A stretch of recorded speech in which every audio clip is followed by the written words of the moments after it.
Donald Trump appears to have realized that Russia is no longer a terrible threat. To achieve peace in Ukraine, Europeans must do the same. The myth of Putin's strength is crumbling. The end may be closer than he thinks. Donald Trump appears to have realized that Russia is no longer a terrible threat. To achieve peace in Ukraine, Europeans must do the same. Follow this channel, ECOchnneltv, for more updates on international news. Not only is he making history in the Middle East, but also in Eastern Europe. By finally pushing back against the failing Russian regime, Trump has opened a path to something few expected even weeks ago: a faster end to Putin's disastrous war. If successful once again, it would be very hard for the Norwegians to deny Trump the Nobel Peace Prize next year. As a lucky side effect, he may even, believe it or not, help the Russians rid themselves of Europe's last 19th-century despot. Trump's pivot has two parts. First, he has made plain that Europe must stop freeloading on U.S. taxpayers and take basic responsibility for its own security. This was long overdue.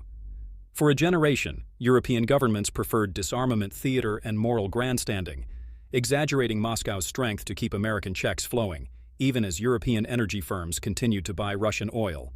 Trump was mocked for saying as much in his first term, and for insisting that NATO members honor their spending commitments.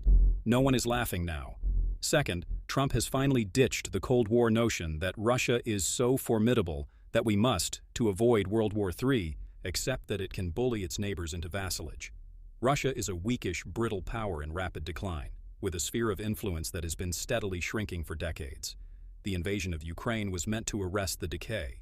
It accelerated it. The land seized at vast cost does not begin to compensate for the collapse of Russian clout in Central Asia, the Middle East, and the rest of Europe. The crucial moment came in late September, when Trump publicly embraced the proposition that Ukraine can recover all its territory.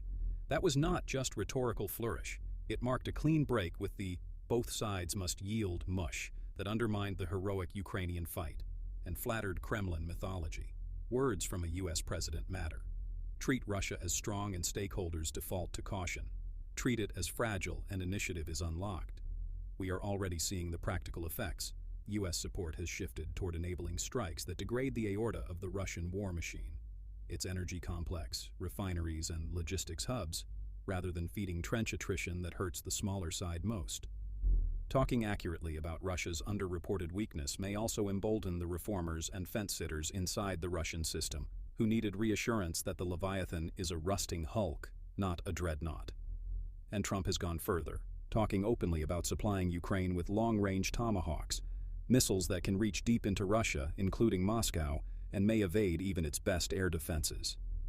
His meeting with Zelensky